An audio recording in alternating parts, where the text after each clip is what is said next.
Assalamualaikum warahmatullahi wabarakatuh. Selamat siang semua. Waalaikumsalam warahmatullahi wabarakatuh. Waalaikumsalam. Selamat siang semua mahasiswa di peserta mata kuliah Strategi Pengembangan Kurikulum dan Pembelajaran. Pada kesempatan perkuliahan daring kali ini, saya sangat berterima kasih kepada semua mahasiswa karena berkenan menghadiri perkuliahan secara virtual ini. Semoga perkuliahan ini dapat berjalan dengan maksimal dan mendapatkan hasil yang memuaskan.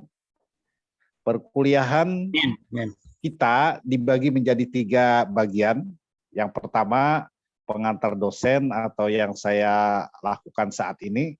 Kemudian kedua, pelaksanaan diskusi yang nanti dipimpin oleh moderator yang telah ditunjuk. Kemudian arahan akhir atau refleksi dari dosen pengampu.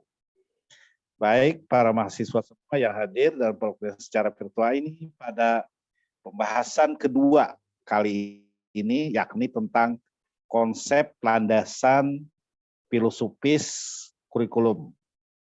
Supaya perkuliahan ini bisa berjalan dengan maksimal dan berkah, marilah kita berdoa menurut keyakinan masing-masing terlebih dahulu. Mulai.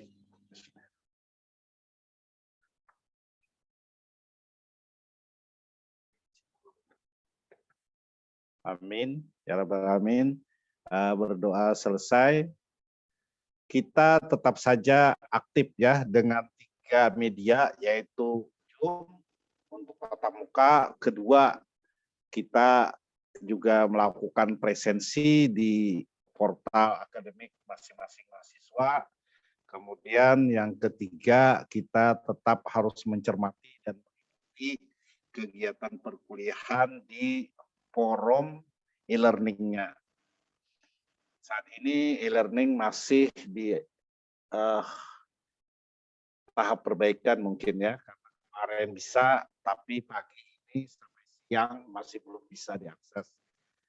Baiklah, tujuan perkuliahan hari ini adalah mengidentifikasi konsep landasan filosofis kurikulum, kemudian dengan subtujuan 1, filsafat dan kurikulum, kedua, filsafat umum, ketiga, filsafat pendidikan, dan keempat, kesimpulan.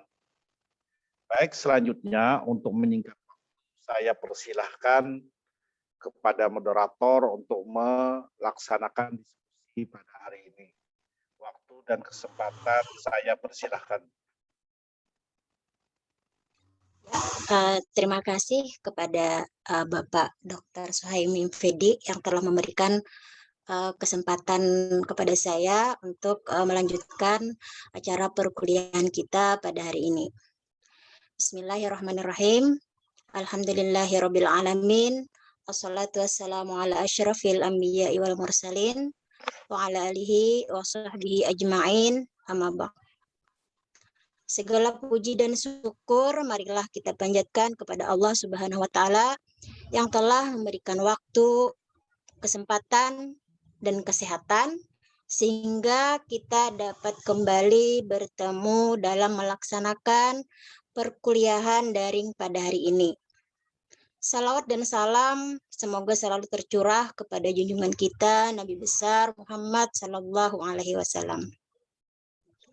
Yang kita hormati dan banggakan Bapak Dr. Suhaimi MPD selaku pembimbing mata kuliah Strategi Pengembangan Kurikulum dan Pembelajaran serta teman-teman mahasiswa dari kelas A dan B yang ulun banggakan.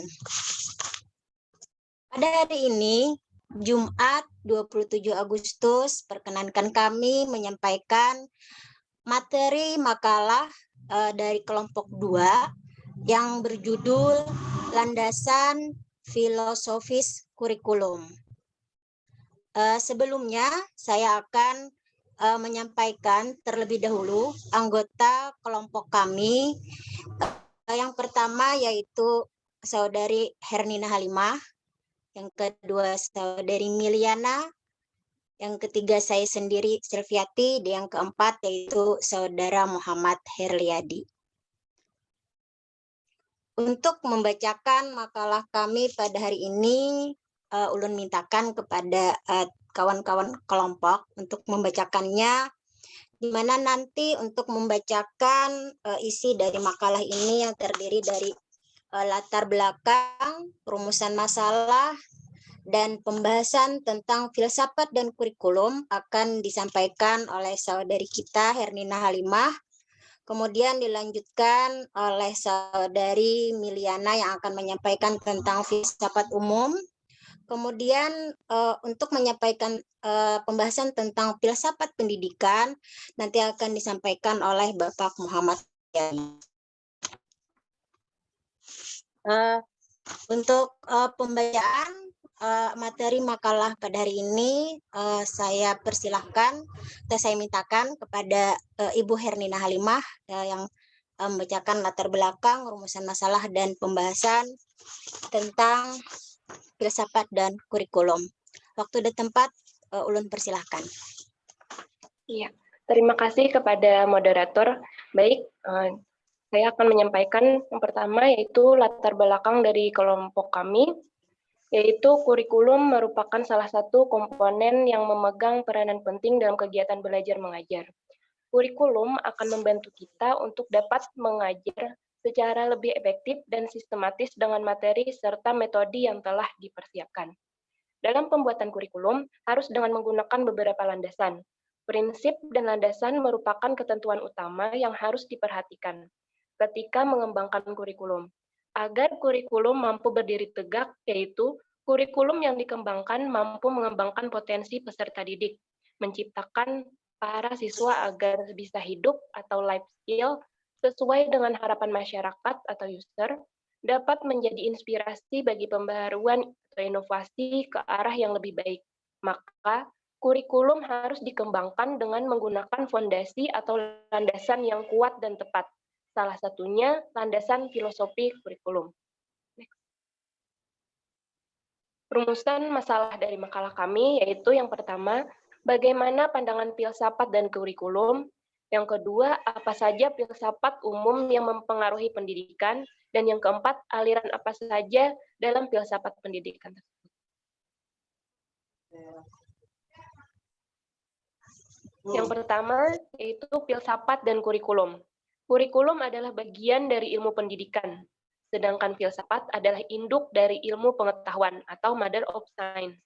Smith dan Stanley juga menekankan bahwasannya filsafat memiliki peran dalam pengembangan kurikulum ketika yang pertama memformulasikan dan menentukan tujuan pendidikan, yang kedua ketika memilih dan mengelompokkan pengetahuan, yang ketiga ketika memformulasikan prosedur dasar dan aktivitas, dan yang terakhir, ketika menghadapi dengan jebakan verbal, seperti apa yang kita lihat dengan apa yang realitanya.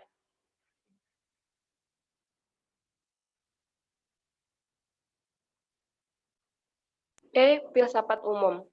Ada 4 filsafat utama yang mempengaruhi pendidikan di Amerika Serikat, yaitu idealisme, realisme, pragmatisme, dan eksistensialisme.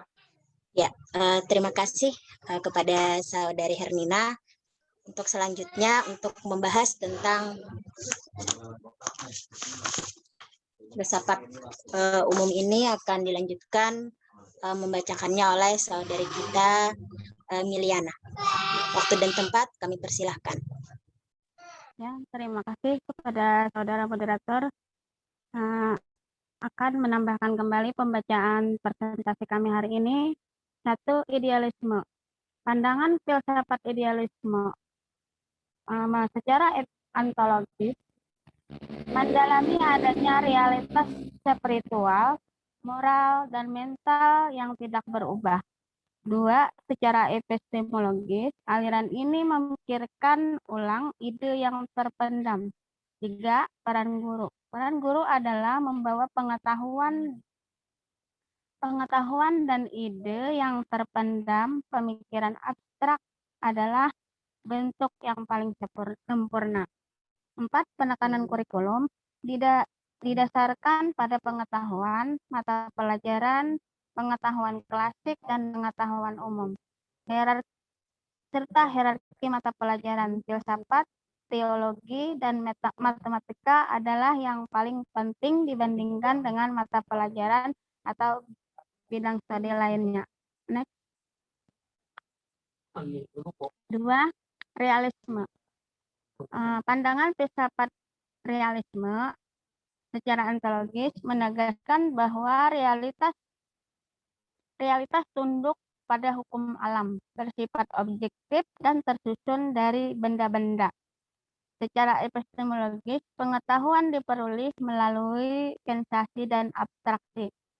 Realisme secara aksiologis, nilai bersifat absolut dan abadi berdasarkan hukum alam.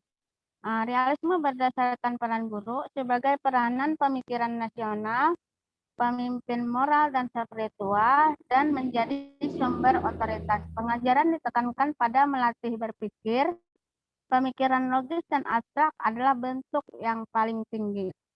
Realisme penekanan kurikulum didasarkan pada pengetahuan, mata pelajaran, seni dan sains, hierarki mata pelajaran humanistik dan ilmiah. Next. 3. Pragmatisme. Pandangan filsafat pragmatisme satu, memiliki pandangan ontologis bahwa realitas itu berupa interaksi individu dengan lingkungan. Realitas ini selalu mengalami perubahan.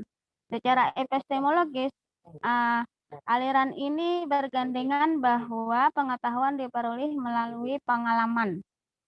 Pengetahuan diperoleh dengan menggunakan metode ilmiah. Secara aksiologis, pragmatisme berpandangan bahwa nilai bersifat situasional dan relatif. Nilai menjadi subjek yang berubah dan mengalami verifikasi. Peran guru menurut pragmatisme adalah menanamkan pemikiran kritis atau mengajari proses ilmiah. Pembelajaran dilakukan dengan menggunakan metode yang berkaitan dengan mengubah lingkungan. Dalam pembelajaran juga perlu ada penjelasan ilmiah. Menurut aliran filsafat pragmatisme, di dalam kurikulum tidak ada pengetahuan dan mata pelajaran yang permanen. 5. Penekanan kurikulum. Menurut pragmatisme yang kelima, penekanan kurikulum adalah memfasilitasi terjadinya pengalaman sebagai wahana transmisi kebudayaan dan menyiapkan perubahan individu. Pada kurikulum ada topik pemecahan masalah. 4. Eksistensialisme. Pandangan filsafat eksistensialisme. 1. Memiliki pandangan ontologis bahwa realitas bersifat subjektif. 2. Secara epistemologis, filsafat eksistensialisme berpendapat bahwa pengetahuan itu bersifat pilihan individu. Secara aksiologis, aliran filsafat ini berpendapat bahwa nilai itu dapat dipilih secara bebas karena nilai itu berdasarkan persepsi individu. Berdasarkan peran guru adalah untuk menanamkan pilihan-pilihan pribadi dan pendefinisian individu secara pribadi. Aliran filsafat ini merekomendasikan pembelajaran pengetahuan dan prinsip-prinsip kondisi manusia. Siswa diajari sebagai pembuat pilihan. Penekanan kurikulum disusun dalam bentuk mata pelajaran yang bersifat pilihan, mengandung aspek emosi, seni, dan filsafat sebagai subjek. Next. Ya, dilanjutkan kembali kepada moderator. Ya, terima kasih kepada Saudari Miliana. Selanjutnya, untuk pembahasan tentang filsafat pendidikan akan disampaikan oleh Bapak Muhammad Heriadi. Dipersilakan, Bapak. Ya, terima kasih. C. Filsafat pendidikan. Filsafat memegang peran penting dalam penyusunan dan pengembangan kurikulum. Sama halnya dalam filsafat pendidikan. Dikenal ada beberapa aliran filsafat, diantaranya perennialisme, esensialisme, eksistensialisme, progresivisme, dan rekonstruktivisme.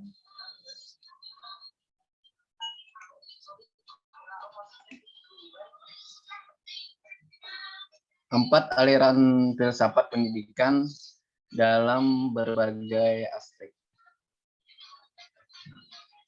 Yaitu aspek pertama, akar filsafat, realisme,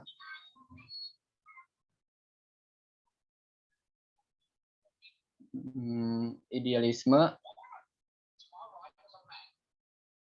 pragmatisme.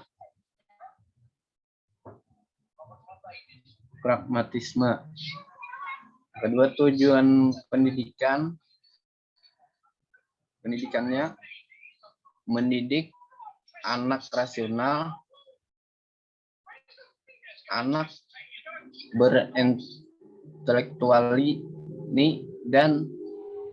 intelektualnya dan kompeten, anak hidup demokratis, rekonstruksi masyarakat. Aspek pengetahuan permanen, keterampilan esensial dan pengetahuan dasar, pengetahuan hidup demokratis, pengetahuan keterampilan yang dibutuhkan masyarakat saat ini. Isi kurikulum, mata pelajaran klasik, mata pelajaran esensial, mata pelajaran interdisipliner, isu-isu dalam ilmu sosial. Aspek peranan guru, membantu siswa berpikir rasional, otorita, pembimbing atau fasilitator, agen perubahan. Metode ekspositoris tradisional, problem solving.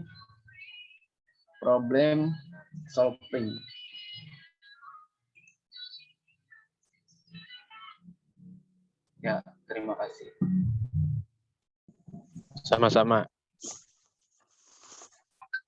Ya, demikianlah materi perkuliahan yang dibacakan oleh kelompok 2B tadi. Saya ucapkan terima kasih kepada kawan-kawan yang telah menyampaikannya. Selanjutnya untuk pembacaan pertanyaan, saya serahkan kepada kelompok 2A untuk membacakannya. Kelompok 2A sudah siap dengan pertanyaan dan jawabannya? Siap, Ibu. Terima kasih. Ya, ulun serahkan kepada Pian. Waktu dan tempat ulun persilahkan.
Ya, terima kasih kepada kelompok 2B atas penyampaian makalahnya.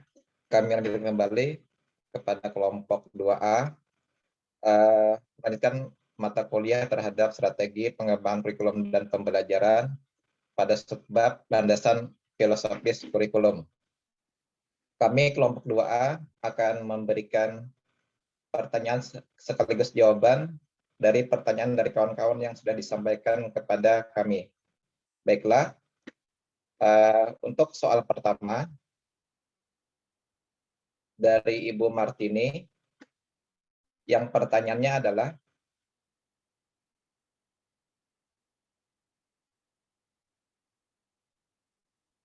jelaskan hubungan antara filsafat dan pendidikan. Untuk menjawab pertanyaan ini, saya persilahkan kepada Ibu Ayu Aprianti untuk menyampaikannya. Silakan Ibu Ayu. Baik, terima kasih. Saya akan menjawab pertanyaan pertama dari Ibu Martini dari kelompok 1A. Beliau meminta untuk menjelaskan bagaimana hubungan antara filsafat dan pendidikan.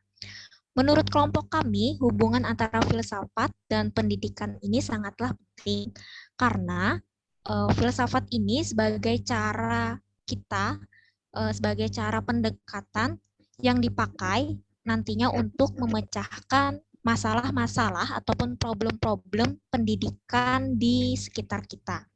Selain itu, juga filsafat ini memberikan arahan ataupun memberikan cara sesuai dengan alirannya masing-masing untuk mengembangkan teori pendidikan yang ada di sekitar kita.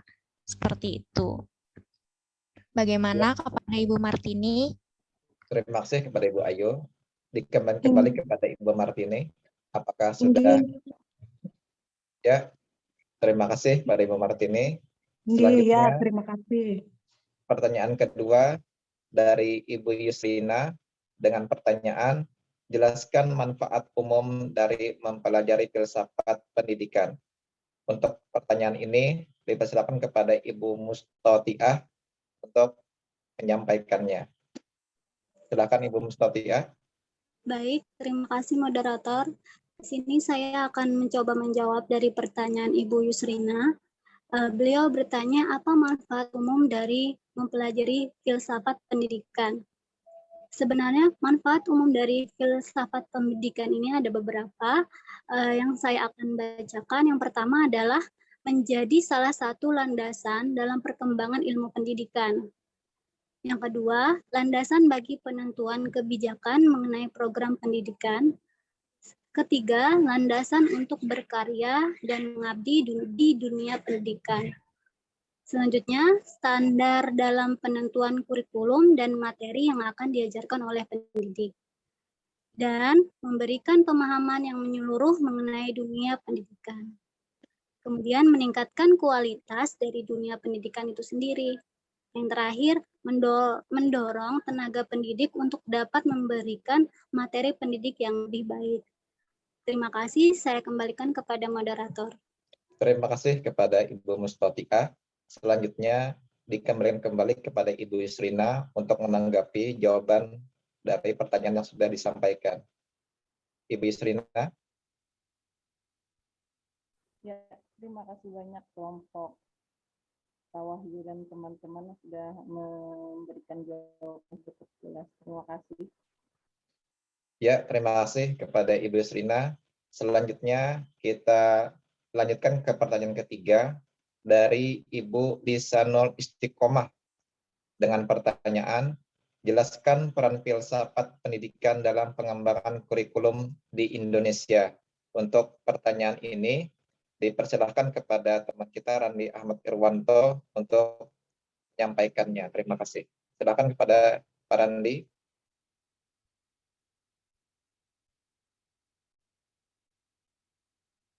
Bu Lisanul Istiqomah, pertanyaannya adalah jelaskan peran filsafat pendidikan dalam pengembangan kurikulum di Indonesia.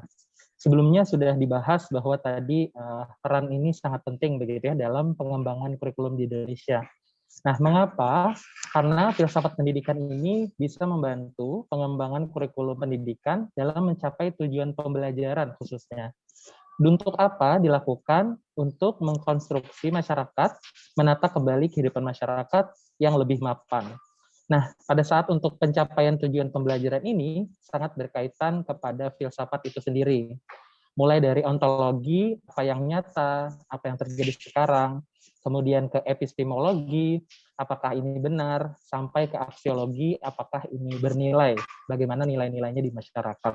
Sehingga pengetahuan yang diberikan itu nantinya sesuai dengan yang dibutuhkan oleh masyarakat Indonesia dalam membangun masyarakat yang baru yang diharapkan akan menjadi penerus yang lebih baik. Terima kasih, saya kembalikan kepada moderator. Terima kasih kepada Randi Ahmad Irwanto atas jawaban dari pertanyaan Ibu Lisanul Istiqomah. Kemudian saya kembalikan kepada Ibu Lisanul Istiqomah untuk menanggapi jawaban dari pertanyaan yang sudah disampaikan. Ibu Lisanul.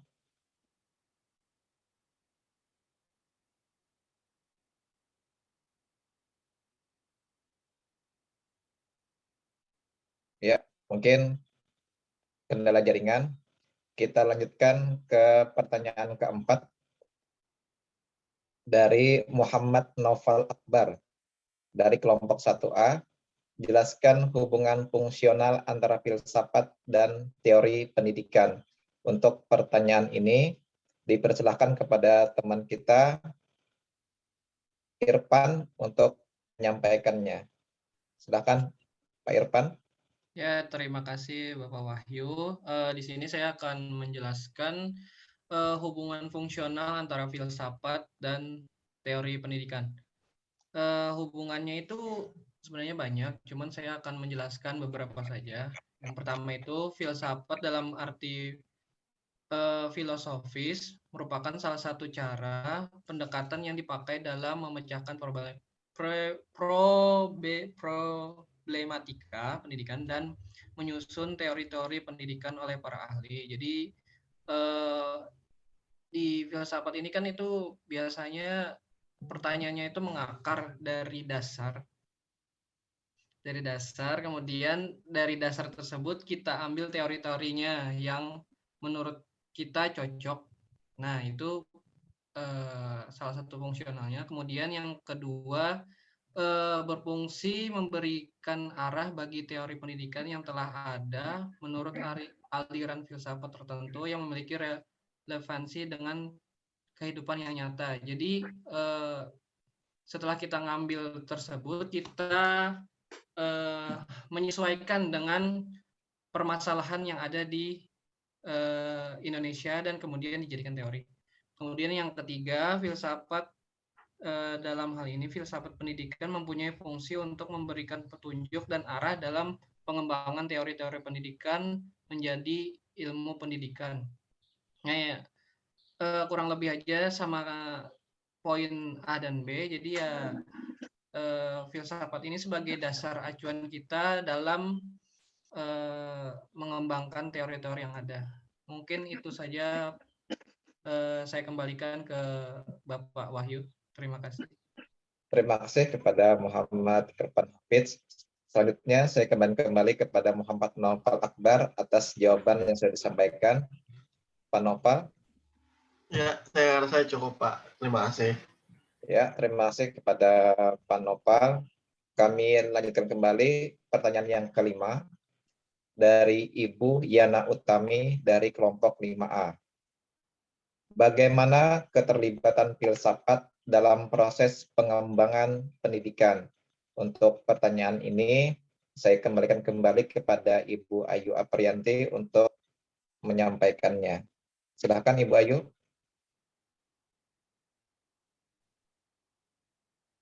Baik, terima kasih. Saya akan menjawab pertanyaan kelima dari Ibu Yana Utami, bagaimana keterlibatan filsafat dalam proses pengembangan pendidikan. Seperti yang sudah dijelaskan tadi di pertanyaan pertama, jadi memang hubungan antara filsafat dan pendidikan itu sangatlah penting karena filsafat ini memiliki keterlibatan dalam memecahkan masalah-masalah di pendidikan kita. Nah, sedangkan untuk salah satu contoh dari pengembangan pendidikan itu adalah filsafat dalam pengembangan kurikulum. Sesuai dengan materi kuliah kita. Jadi keterlibatan filsafat dalam pengembangan pendidikan itu adalah salah satunya dalam pengembangan kurikulum, di mana filsafat digunakan untuk menentukan kriteria, kemudian tujuan, kemudian proses sampai dengan sasaran dari kurikulum tersebut. Terima kasih, saya kembalikan kepada Bapak Wahyu. Terima kasih kepada Ibu Ayu. Kembalikan lagi kepada Ibu Yana Utami atas jawaban yang sudah disampaikan oleh kelompok kami. Kepada Ibu Yana Utami, dipersilahkan. Iya Pak, bisa diterima. Mohon maaf nggak bisa buka ini videonya. Oke, terima kasih kepada Ibu Yana Utami. Selanjutnya kita ke pertanyaan ke-6 oleh Ibu Syahrianti dari kelompok 8A. Mengapa landasan filosofis diperlukan dalam pengembangan kurikulum? Untuk pertanyaan ini, saya kembalikan lagi kepada Ibu Mustati'ah untuk menyampaikannya. Silakan Ibu Mustati'ah. Baik, terima kasih moderator. Nah, di sini saya akan mencoba menjawab pertanyaan dari Ibu Syahrianti dan beliau bertanya, mengapa landasan filosofis diperlukan mengembangkan kurikulum. Jadi landasan filosofis itu diperlukan dengan kurikulum itu mengapa? Nah, di sini saya akan menjawab sebenarnya pandangan-pandangan filsafat ini sangat dibutuhkan dalam pendidikan. Karena apa? Terutama dalam menentukan arah dan tujuan. Jadi filsafat akan menentukan arah kemana peserta didik akan dibawa. Jadi untuk itu harus ada kejelasan tentang pandangan hidup manusia atau tentang hidup dan ekstensinya. Oleh sebab itu, pengembangan kurikulum membutuhkan filsafat sebagai acuan atau landasan berpikir untuk mencapai tujuan yang diinginkan dalam pengembangan kurikulum. Seperti itu, terima kasih. Saya kembalikan kepada moderator. Terima kasih kepada Ibu Mustati'ah. Saya kembali kepada Ibu Syahrianti untuk menanggapi jawaban dari kelompok kami. Ibu Syahrianti. Ya, terima kasih atas jawabannya, sudah bisa saya terima. Ya, selanjutnya kita ke pertanyaan yang ke-7 dari Bapak Muhammad Rizky dari kelompok 8A. Dengan pertanyaan, apa yang mempengaruhi antara filsafat dan kurikulum? Seberapa besar peran filsafat terhadap kurikulum kita sekarang? Untuk pertanyaan yang ke-7 ini dipersilakan kepada Pak Randi Ahmad Irwanto untuk menyampaikannya. Silakan Pak Randi. Baik, terima kasih banyak Pak Wahyu dan juga Pak Rizky yang sudah memberikan pertanyaan, yaitu tentang apa yang mempengaruhi antara filsafat dan kurikulum itu, dan seberapa besar peranannya terhadap kurikulum kita sekarang. Filsafat memegang peranan penting dalam pengembangan kurikulum. Sama halnya seperti dalam filsafat pendidikan, kita dikenalkan pada berbagai aliran filsafat, seperti halnya perennialisme yang menekankan tentang keidealan, kebenaran, keindahan, lalu esensialisme yang juga menekankan pada warisan budaya, kemudian progresivisme yang menekankan pada pembelajaran yang individual, kemudian proses dan perbaikan siswa, sampai rekonstruktivisme yang juga menekankan pada persiapan anak-anak di masa yang akan datang. Pengaruh filsafat terhadap kurikulum sekarang adalah sebuah kurikulum akhirnya tidak bisa dipisahkan dengan nilai-nilai filsafat. Karena itu, filsafat akan memberikan arahan terhadap teori yang akan dituangkan ke dalam kurikulum dan bagaimana relevansinya dengan kehidupan nyata.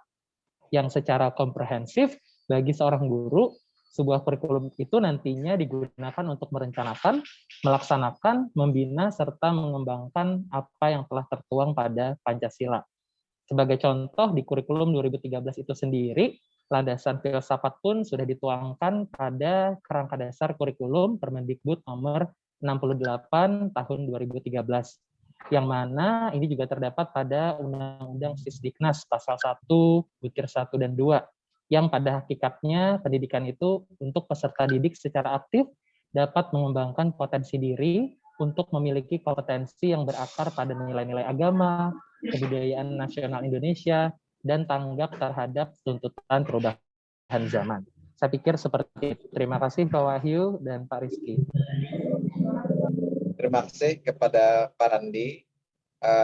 Selanjutnya saya kembali kepada Bapak Rizky untuk menanggapi jawaban yang sudah disampaikan. Bapak Rizky. Ya, terima kasih kepada Bapak Wahyu.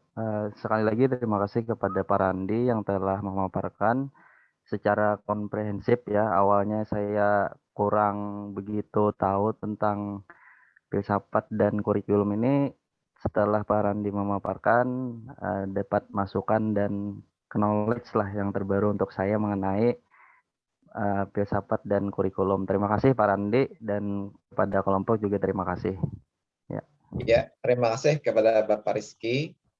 Selanjutnya kita lanjut ke pertanyaan ke-8 dari Bapak Supiansah dari kelompok 6A dengan pertanyaan, jelaskan landasan filosofis dari kurikulum 2013. Untuk pertanyaan ini dipersilakan kepada Muhammad Irfan Hafid untuk menanggapinya. Silakan. Ya, terima kasih Bapak Wahyu. Pertanyaannya tadi ya, apa saja landasan filosofis dari kurikulum 2013? Di sini ada 6 poin. Yang pertama itu pendidikan berakar pada budaya bangsa, kehidupan masa kini, dan membangun landasan kehidupan masa depan. Kemudian poin kedua, pendidikan adalah proses pewarisan dan pengembangan budaya. Yang ketiga, pendidikan memberikan dasar untuk peserta didik berpartisipasi dalam membangun kehidupan masa kini. Kemudian yang keempat, pendidikan membangun berbagai potensi yang dimiliki oleh peserta didik. Yang kelima, pendidikan adalah proses pengembangan jati diri peserta didik.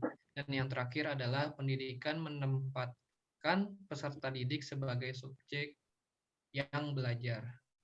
Mungkin itu saja, Pak. Saya kembalikan ke Pak Wahyu. Terima kasih. Terima kasih kepada Pak Irfan atas jawaban dari pertanyaan Pak Supiansah. Saya kembali kepada Pak Supiansah. Apakah ada tanggapan atau bagaimana? Pak Supiansah, persilahkan. Ya, kepada kelompok 2 ya. Saya kira jawabannya sudah lumayan dapat saya terima. Kira saya ucapkan terima kasih saja. Ya, terima kasih kepada Pak Supiansah. Baiklah, dari kelompok 2A mungkin sudah 8 pertanyaan yang sudah disampaikan. Selanjutnya dikembalikan kepada Bapak dosen untuk bisa merefleksikan dari pertanyaan yang sudah disampaikan. Terima kasih kepada kawan-kawan yang sudah berpartisipasi dalam memberikan pertanyaan. Selanjutnya kepada Bapak, dipersilahkan.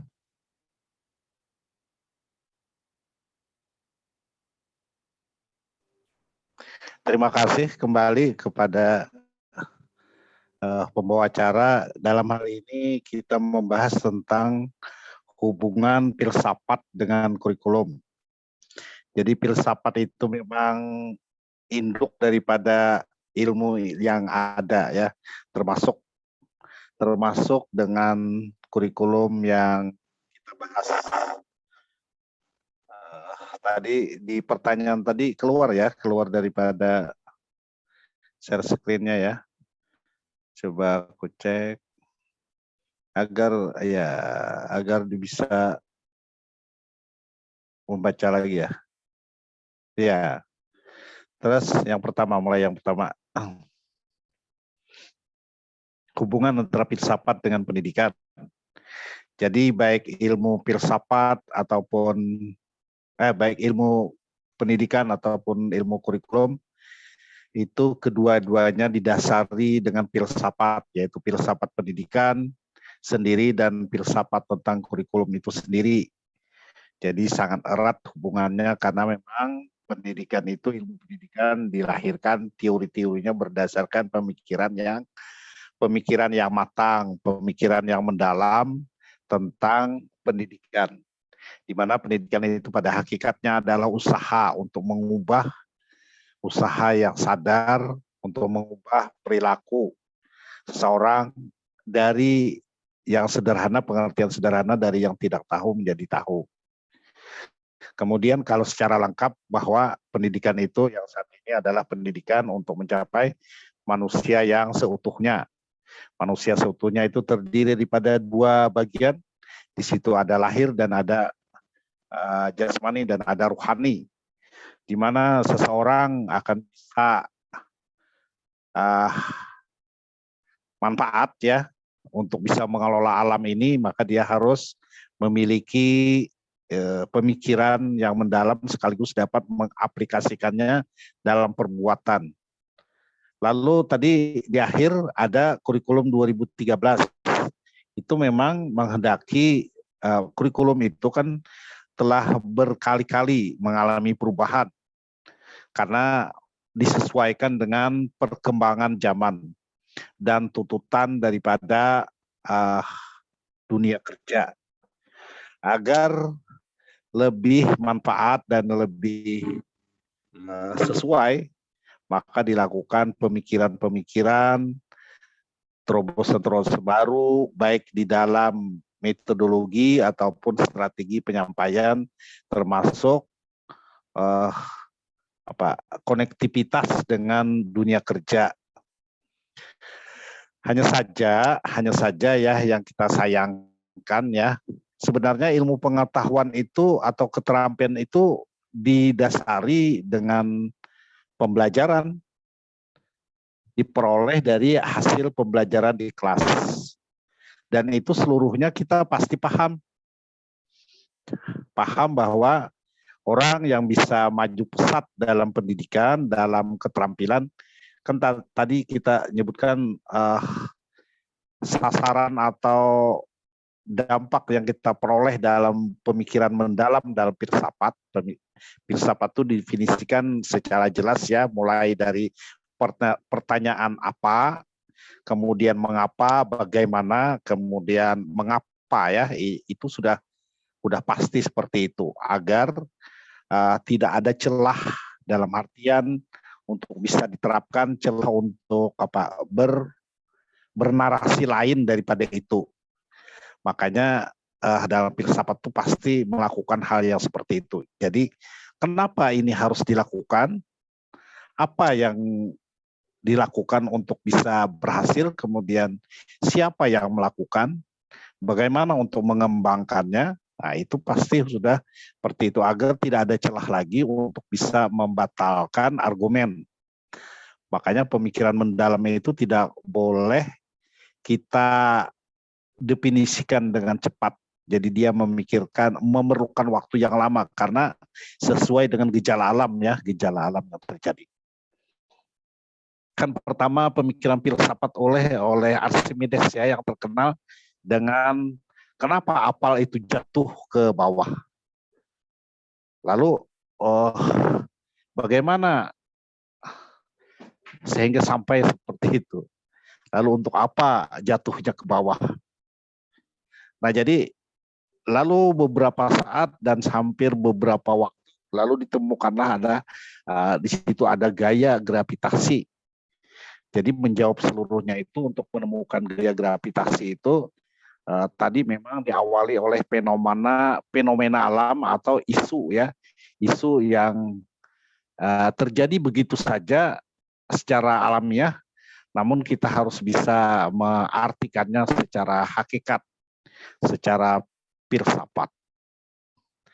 Demikian juga dalam pendidikan seperti itu juga. Maka melahirkan yang diharapkan itu adalah terobosannya itu adalah melahirkan metode terbaru, melahirkan strategi yang terbaru, melahirkan model terbaru agar bisa mencapai sasaran atau tujuan pendidikan, menjadikan manusia yang seutuhnya. Maksudnya seutuhnya itu betul, memang tujuan pendidikan itu dampaknya pasti 3 ya, pasti 3. Saya gabung-gabung saja karena seluruhnya tadi pertanyaan ini arahnya ke filsafat dengan pendidikan. Kemudian nanti kurikulum ya. Saya di kurikulum itu kan pasti 3 sasarannya, yaitu ada dampak pengetahuan, ada dampak keterampilan, dan ada karakter ya, perilaku. Dan itu memang betul sasaran awalnya itu memang secara lahiriah dan secara lahir dan batin ya. Artinya pemikiran yang kerja otak dan kerja karsa dan kerja kerja badan, kerja tubuh. Jadi kerja tubuh tuh gak seperti keterampilan ya. Kemudian kerja otak itu dari pemikiran. Jadi orang tuh sehat jasmani dan rohani. Hanya saja dalam dampaknya ke depan itu berbeda lagi, ada memang unsur agama di situ yang membuat orang bisa sabar dan bisa tetap konsisten untuk melakukan usahanya. Jadi itu berbeda ya, memang karena pemikiran filsafat dengan pemikiran agama itu kan kitab suci tadi tidak bisa hukum implikasinya dan dampaknya itu otomatis ya kalau di agama. Jadi mutlak tidak boleh dikembangkan dalam artian karena itu sudah dari wahyu ya. Jadi makanya disebut kitab suci. Tapi kalau dalam filsafat itu tidak ada kebenaran kecuali sesuai dengan fakta ya. Fakta. Tapi kalau di agama itu kan kebenaran itu harus diyakini mutlak. Apakah otak belum bisa menerima atau keadaan saat ini belum sesuai atau belum mencapai, misalnya masa lalu, masa zaman baginda Nabi kan, kita tahu begitu ada kecepatan mencapai kecepatan suara atau kecepatan berdasarkan kecepatan cahaya itu sungguh diterima oleh akal. Kan peristiwa Isra Mi'raj itu betul-betul sesuatu kejadian filsafat atau yang saat itu tidak bisa diterima, padahal saat ini sudah terbukti. Kecepatan cahaya ya, memang saat ini kita tidak bisa mengalami karena tubuh dan benda materi yang ada di badan kita itu berubah menjadi cahaya. Bisa dalam teori relativitas, tapi kitanya yang tidak bisa, badan kita yang tidak bisa mengalaminya. Jadi relativitas itu memang memandang sesuatu jarak itu tidak ada batasnya, tidak ada pembatas. Relatif. Jadi kalau kita memandang jarak itu sudah dapat diatasi dengan teori relativitas. Dia bisa mengubah materi menjadi cahaya. Itu sampai saat ini kan waktu itu orang tidak bisa menerima, pemikiran filsafat pasti menolak. Tapi pada dasarnya filsafat itu berkembang. Dia bukan menolak literally, dia tetap harus berinovasi dan berkreativitas. Oleh karenanya kalau Archimedes dia memegang terhadap kejadian alam, fenomena alam, lalu membuat teori. Tapi kalau memang tidak bisa dibantah sampai saat ini, karena itu kejadian natural ya. Tapi kalau kejadian kitab suci itu karena memang akalnya belum sampai ke arah sana. Bahkan sampai saat ini ya, pemikir filsafat pun belum bisa menyebutkan kecepatan cahaya itu dapat diikuti oleh benda kasat mata seperti tubuh manusia. Padahal baginda Nabi kan jelas dalam satu malam dan bukan dalam sebagian daripada malam berangkat daripada Masjidil Aqsa terus ke langit ke-7 itu pasti berubah dimensi menjadi dimensi cahaya. Nah, kalau manusia biasa dengan tidak campur tangan kekuasaan Tuhan itu pasti menjadi debu ya, karena memang di situ tuh kecepatan cahaya itu pasti berubah menjadi cahaya. Manusia apakah bisa lagi menjadi materi kembali kecuali menjadi cahaya, itu sangat sangat mustahil dalam pemikiran saat ini.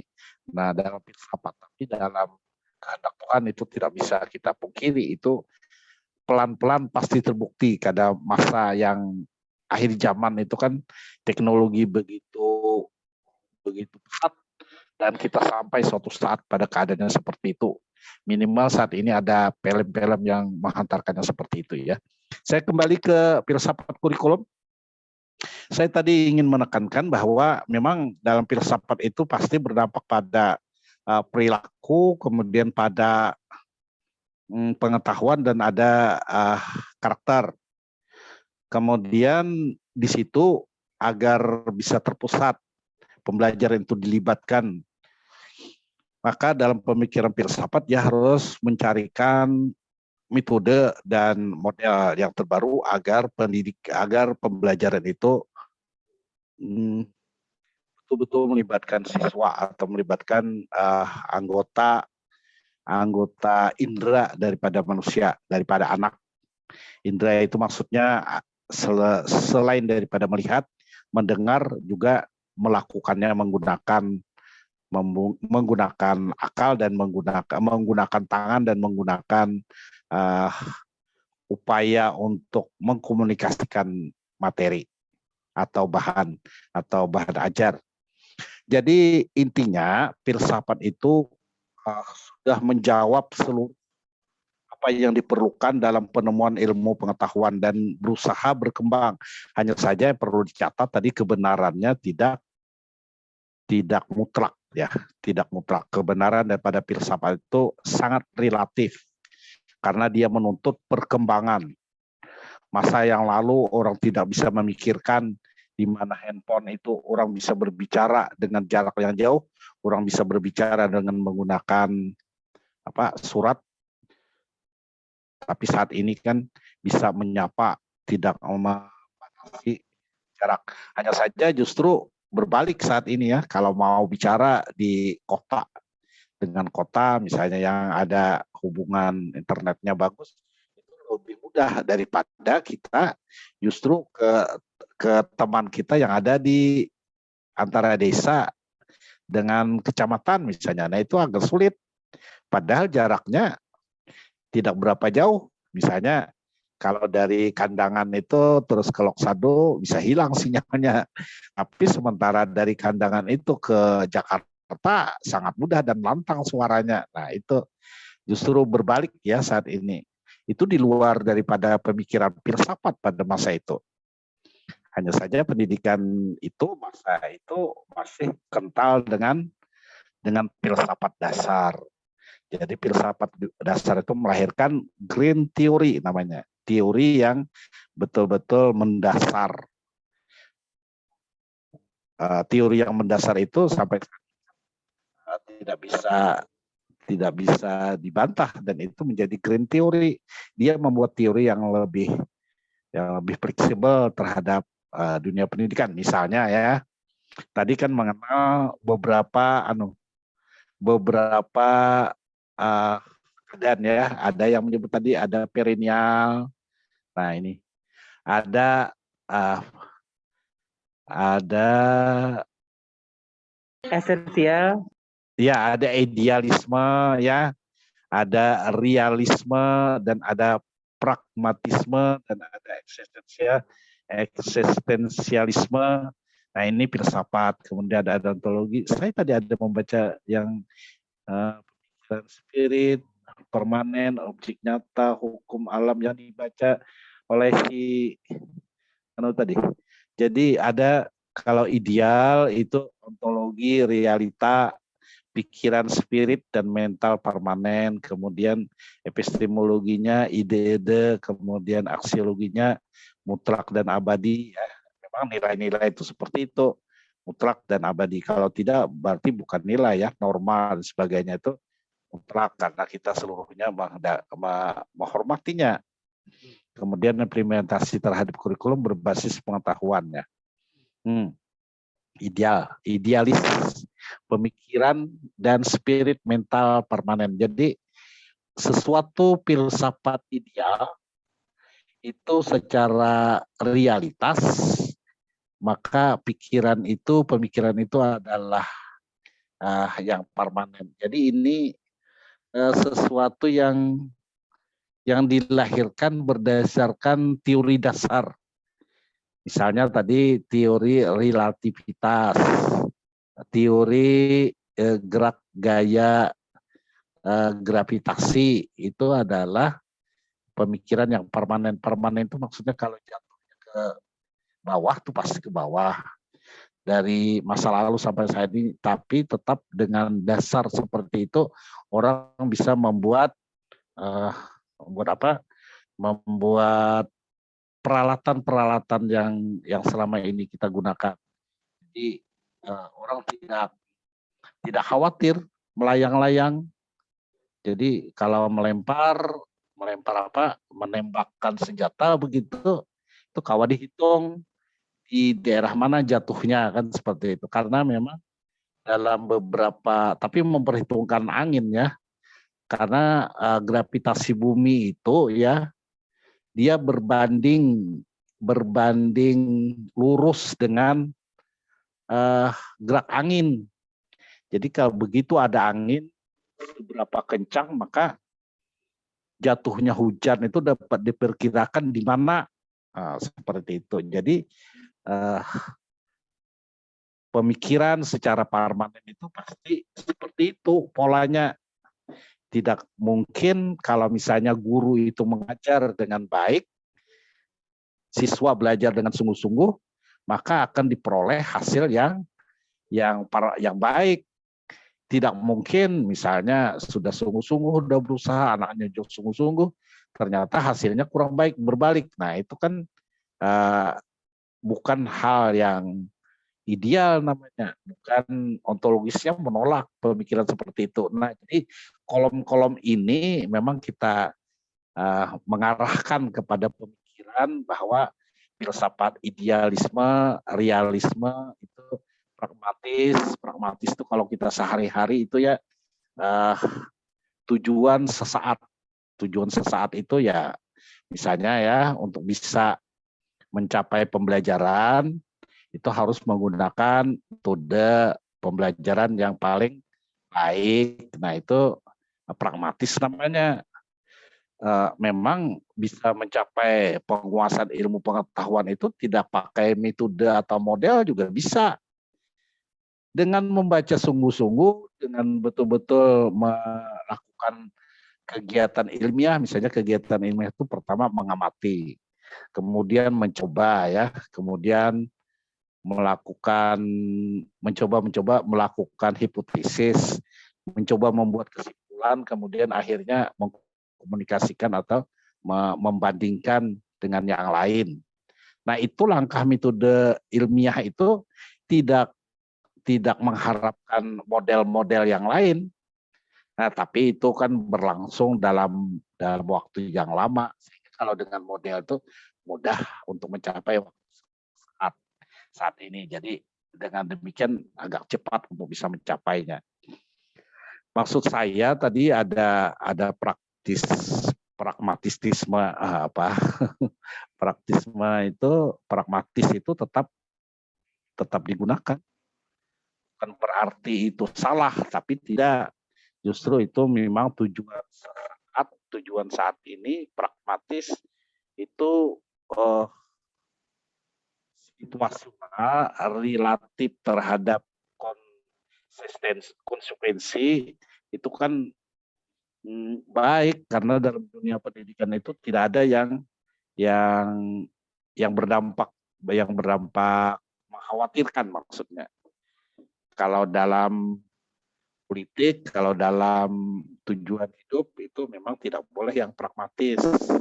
Karena memang itu tidak lama bertahan, tapi kalau dalam pembelajaran itu kan filosofinya atau filsafatnya itu kan mengulang-ulang. Semakin sering mengulang, itu semakin mahir untuk melakukan atau semakin pandai orang itu. Jadi seluruh daripada model atau gaya ataupun macam-macam tindakan pemikiran seperti itu tetap dimungkinkan ya. Bahkan yang perennial tadi, yang perennial itu betul-betul transaksional maksudnya ada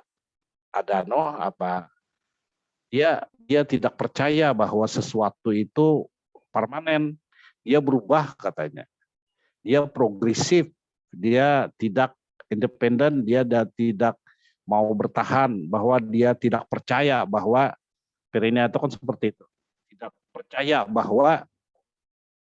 bahwa kepintaran itu berdasarkan kelahiran. Perennial itu kan seperti itu. Dia percaya dari usaha, maka dia menghendaki kreativitas dan inovasi. Jadi dia berbeda dengan kalau konstruktivis itu lahir setelah pendapat yang lain yang diturunkan bahwa seseorang itu bisa belajar dengan cara dia mengolah gaya dia belajar yang paling dia senangi. Jadi kalau dia menyenangi misalnya sambil musik misalnya. Tapi kalau saya terus terang tidak bisa sambil mendengarkan musik itu. Jadi kalau ada orang yang suka sambil mendengarkan musik kemudian katanya belajar, ada ahli yang menyatakan seperti itu. Nah itu teori konstruktivis itu seperti itu, memikirkan dia berbeda antara anak satu dengan anak yang lain, silahkan berbeda, yang penting itu memahami pembelajaran yang diberikan oleh guru. Jadi dalam aliran konstruktivis itu bahkan mulai perennial itu menyebutkan orang itu tidak semata-mata kecerdasan dan kepandaian seseorang itu tidak diturunkan. Kan sebelumnya itu kan diturunkan dari orang tuanya. Kalau orang tuanya sudah pandai atau pintar begitu, maka anaknya akan pintar. Itu wajar kan, dalam alam dan kebiasaan sehari-hari itu pasti diterima. Kan kalau misalnya orang tuanya ustadz ataupun ulama, maka anaknya itu ustadz. Tapi kalau tidak ustadz, nah itu memang ada kelainan begitu. Kalau misalnya orang tuanya itu tukang urut, maka anaknya itu akan pasti memiliki naluri untuk tukang urut juga. Oh, tukang urut itu bukan hal yang mudah. Itu pasti sulit karena mengenal dengan indera tangan beliau bisa mengenal apa yang terjadi di dalam badan kita. Itu sesuatu yang betul-betul diturunkan seperti turunan para tukang urut juga. Nah, tapi kalau di dalam konstruktivis di situ menghendaki inovasi dan kreativitas berdasarkan pengalaman. Begitu dia mengalami sesuatu kesulitan yang sangat berat, dia mendapatkan cobaan yang sangat berat atau kesulitan yang sangat berat, maka dia berusaha untuk keluar, mencari inovasi dan kreativitas keluar daripada masalah. Kalau tidak, maka dia akan tersisih dalam kehidupan ini atau innalillah. Nah, maka dia harus berusaha mengatasinya. Nah, itu tidak diturunkan kan? Itu karena memang situasi menghendaki seperti itu. Seperti saat ini juga bahwa generasi yang kelahiran 2000 atau kelahiran 2000 ke atas itu pasti bisa menguasai IT karena memang di situ sudah diberikan hiburan dan sebagainya, tantangan sebagainya, sehingga ketertarikan anak-anak untuk bisa menguasai HP itu lebih cepat daripada generasi angkatan kelahiran 1900, 1991 misalnya, 1990. Kemudian ada yang kelahiran 1970. Nah, itu generasi yang baby boomers itu ledakan.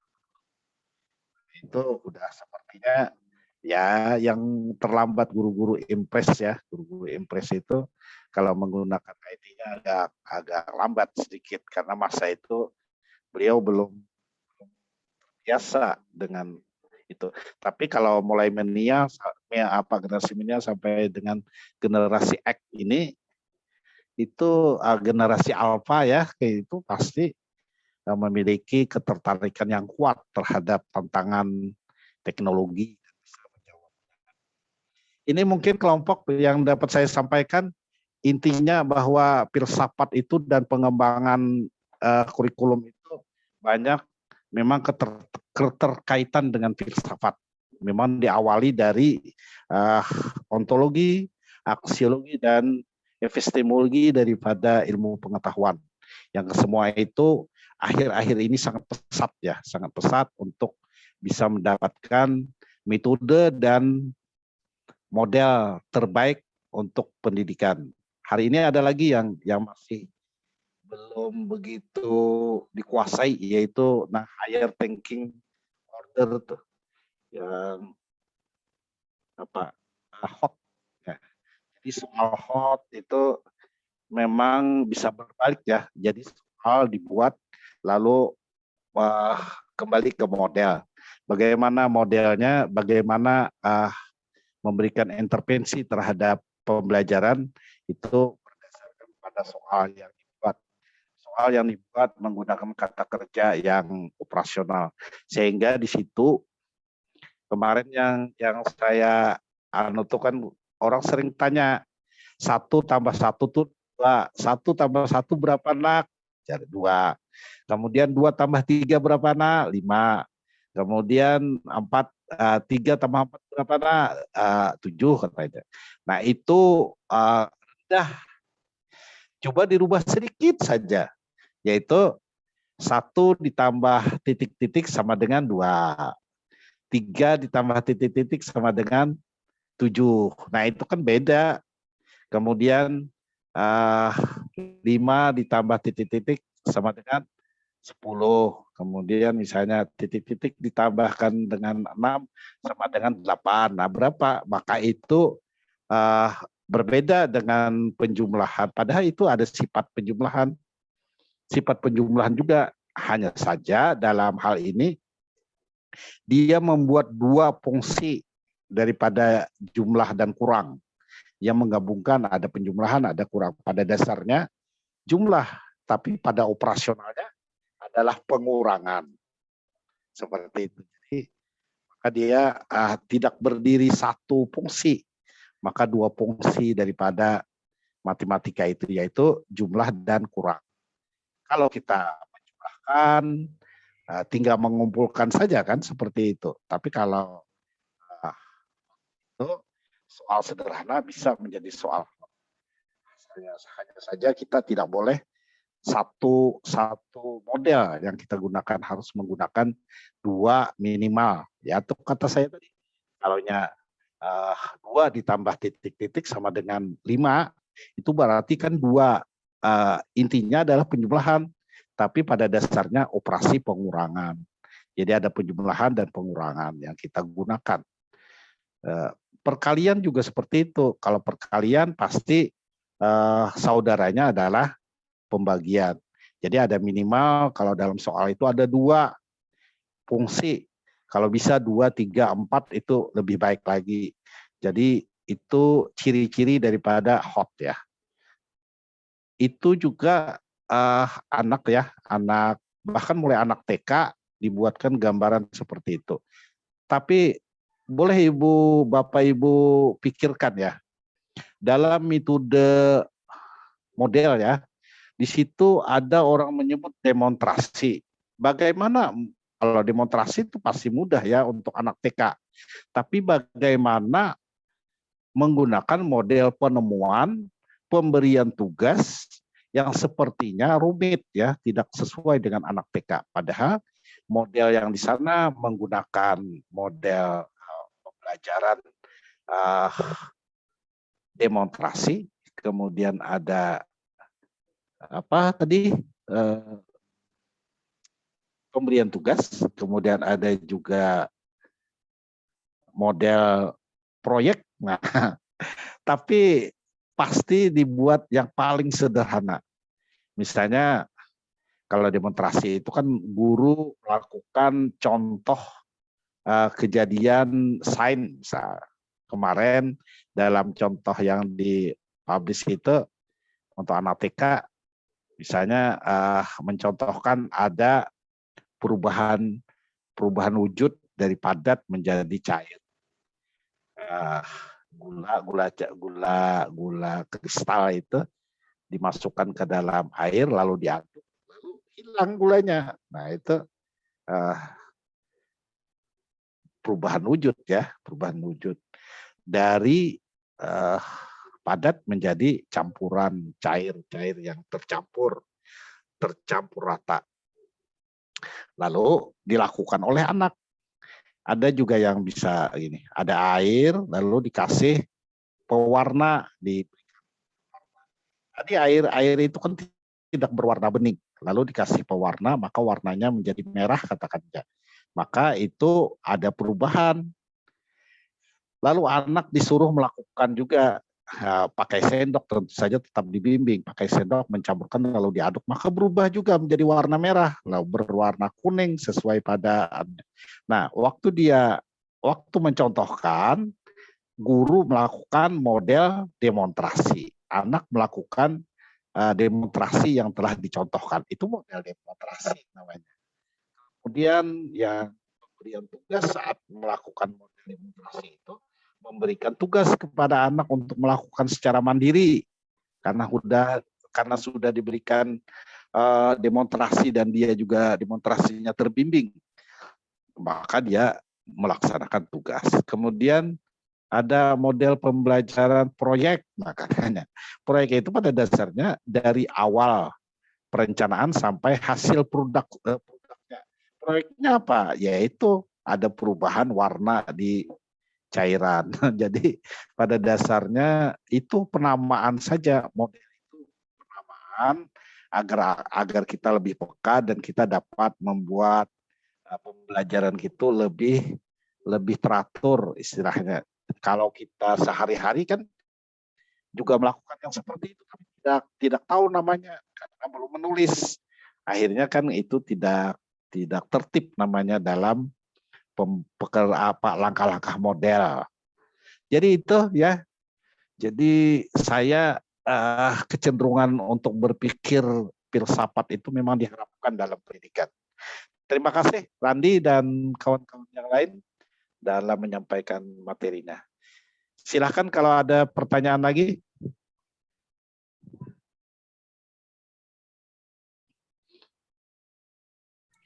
Halimah, angkat tangan. Betul tidak? Ya, apa Bu?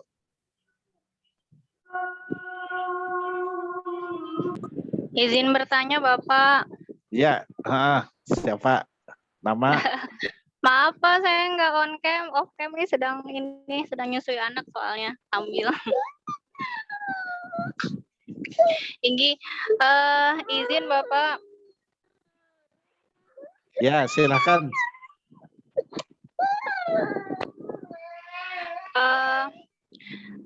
Kalau di antara beberapa pandangan filsafat, kalau dihubungkan dengan konteks kurikulum pendidikan Indonesia, sebenarnya yang ideal itu pandangan filsafat yang mana?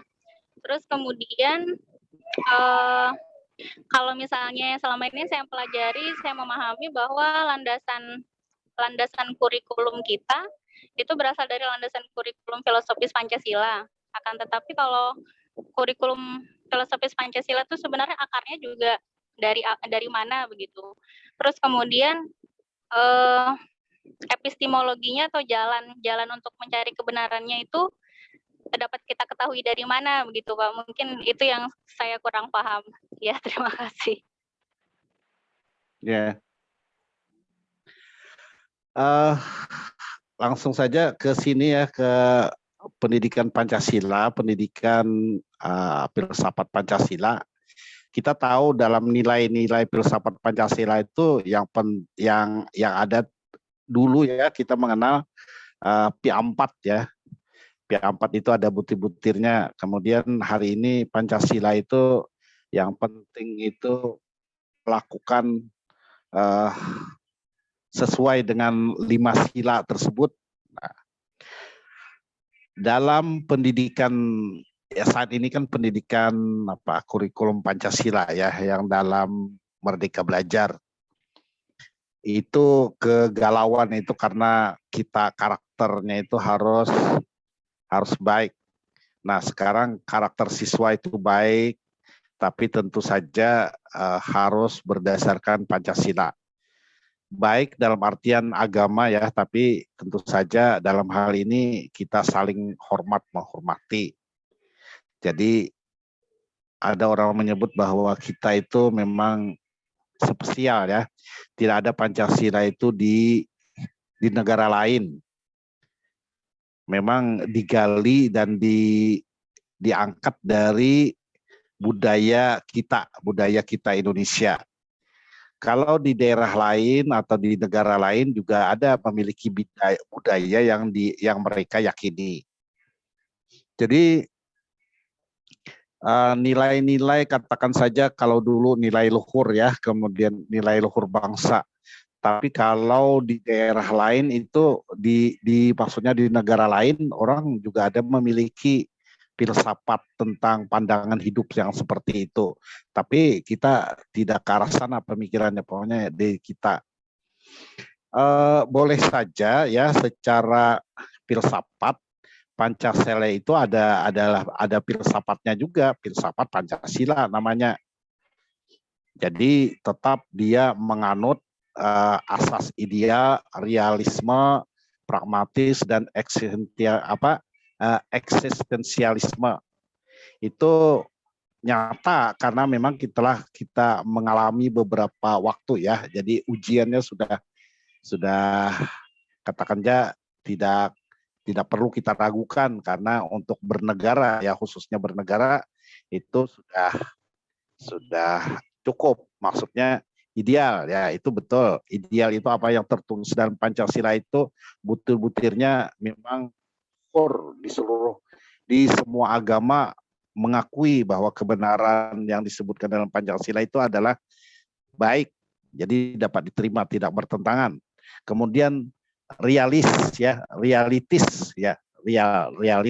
nyata dan objektif, itu betul ya, nyata dan objektif. Di negara kita sangat memerlukan hal itu karena kita saling menghormati. Kalau tidak, bernegara ini akan tidak nasionalisme lagi yang kita anut, maka pasti terjadi pergolakan ya. Misalnya katakan saja kalau di Ambon itu masalah agama, kemudian di Aceh juga masalah itu ada minoritas, ada mayoritas, itu tidak bisa ya, karena memang sudah diatur dan diarahkan kita itu lahirnya seperti ini, itu dalam filsafatnya. Jadi kelahiran realisme itu kita harus akui bahwa di negara kita ini kelahiran dan keamanan terus kelangsungan hidup itu memang diangkat dari nilai-nilai luhur. Kalau di daerah lain kan, di negara lain orang tidak ada gotong royong, tidak masalah. Kalau tidak gotong royong itu kan karena ada lapisan masyarakat kita yang masih belum bisa berdaya, maka kita harus gotong royong.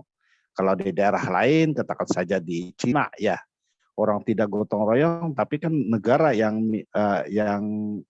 mengambil alih peran sertanya. Jadi kalau orang yang tidak bekerja atau orang yang sakit-sakitan itu akan ditampung oleh negara karena dia menganut filsafat komunisme ya. Komunisme itu dari Karl Marx ya, itu menyebutkan bahwa semua potensi yang ada di sebuah negara itu adalah milik bersama. Kalau Pancasila kan tidak seperti itu. Memang dalam pasal 33 alam dan sumber daya yang berhajat kepada orang banyak itu adalah milik negara dan dikuasai oleh negara. Itu tidak masalah karena memang itu seperti air itu kan hajat seluruh orang banyak, tapi dalam beberapa hal tidak tidak berlaku ya. Di lain seperti itu, orang tetap aja nilai-nilai luhurnya. Jadi secara filsafat Pancasila itu tetap menganut beberapa aliran, ideal, realis, pragmatis, dan eksistensi itu tetap berlaku, dan itu sudah teruji baik secara ontologis, epistemologis, kemudian psikologis, kemudian implementasinya sudah dilakukan. Hanya saja ya kekurangan kita belum maksimal untuk lakukannya, mengamalkannya, menerapkannya belum maksimal. Baik bagi orang yang masih belajar seperti anak-anak ya, ataupun orang yang telah dewasa. Bahkan orang karena dia menjabat sesuatu jabatan penuh dengan tergoda terhadap kekayaan, maka jabatannya dijual, dia tidak lagi peduli terhadap hukum dan sebagainya, kan itu udah melanggar daripada asas keluhuran daripada Pancasila. Jadi Pancasila kita itu ya secara filsafat memang ideal, kemudian pemikirannya mengikuti daripada zaman, karena memang nilai luhurnya itu digali dari kepentingan dan nilai luhur bangsa. Ada hal di situ yang disebutkan mutlak dan ada hal yang perlu berkembang. Berkembangnya itu berdasarkan pada tuntutan hari ini, tuntutan zaman. Zamannya itu katakan aja demokratis ya, demokratis. Saat ini kalau masa lalu ya demokratis itu mengambil keputusan berdasarkan musyawarah, seperti itu kan. Saat ini yang namanya demokratis itu betul-betul menghargai aspirasi. Kalau dulu kan demokratis itu luber, aman, jurdil dan sebagainya itu dicermati atau diimplementasikan pada saat DPR melakukan sidang. Nah, maka betul-betul Pancasila yang dilakukan. Tapi saat ini coba kita semua pikirkan, kalau orang tidak melakukan atau melanggar hak orang lain, maka pasti akan diangkat menjadi persoalan hukum. Nah, itu menandakan bahwa kita atau pengamalan Pancasila ini berkembang, atau Pancasila itu adalah pemikiran atau digali daripada ilmu filsafat, bukan agama, bukan. Jadi kalau agama itu kan mutlak adanya, tidak boleh dikias. Tapi kalau Pancasila ini kan karena dia dilahirkan dari filsafat, falsafah nilai luhur, maka dia berkembang dalam penerapannya, dalam implementasinya. Tidak semata-mata di ruang sidang DPR, tidak semata-mata dalam ruang sidang MPR. Karena persoalan Pancasila itu kental dengan budaya, maka seluruh aspek dalam kehidupan kita harus berdasarkan Pancasila agar kita dapat mengambil sesuatu langkah atau keputusan yang paling baik untuk seluruh orang. Tidak dapat memuaskan untuk semua lapisan, tapi berusaha untuk memuaskan semua lapisan. Jadi intinya dalam Pancasila itu tidak melihat hasil akhir, tapi yang dilihat proses. Berbeda dengan agama ya. Kalau agama itu hasil akhir. Orang yang hari ini, katakan saja ini bukan ustadz lah, bukan juga orang yang banyak pengetahuan, cuma saya dari pengalaman dan memperhatikan juga dari mendengarkan menuntut juga, mendengarkan kajian-kajian agama. Jadi orang dalam kehidupannya tidak dijamin selamat, apakah dia ustadz ataupun orang jahat, tapi yang dapat dijamin itu adalah di akhirnya. Gitu kan agama. Di akhirnya tuh waktu dia sakaratul maut, dia bisa menyebutkan, bisa mengucapkan nama atau syahadat itu la ilaha illallah Muhammadar Rasulullah, la ilaha illallah, itu akan dijamin surga. Nah, berarti apa dalam agama? Agama itu adalah pandangan akhir daripada semua itu. Oleh karenanya apa yang dilakukan saat ini akan terucap di akhir. Tapi kalau filsafat tidak. Filsafat itu proses yang diutamakan. Proses perilaku yang dilakukan saat ini. Nanti akan gambarannya kurang lebih seperti itu. Nah, tapi kalau di agama itu beda. Proses dan akhir itu harus jadi satu.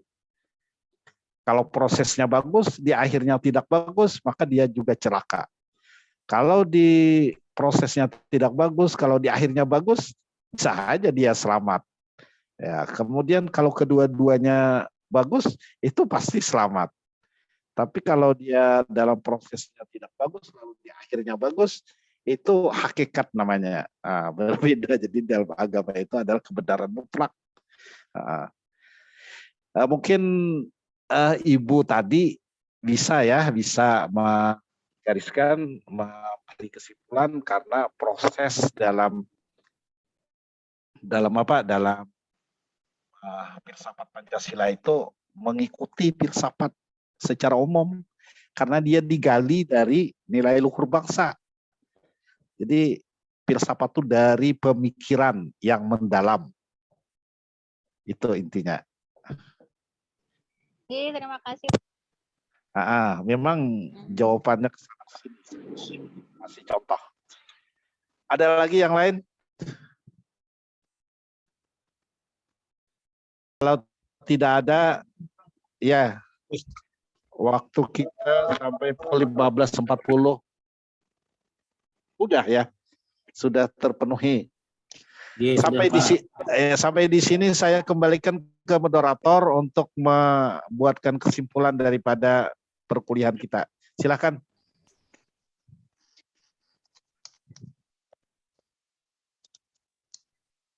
Halo, moderator.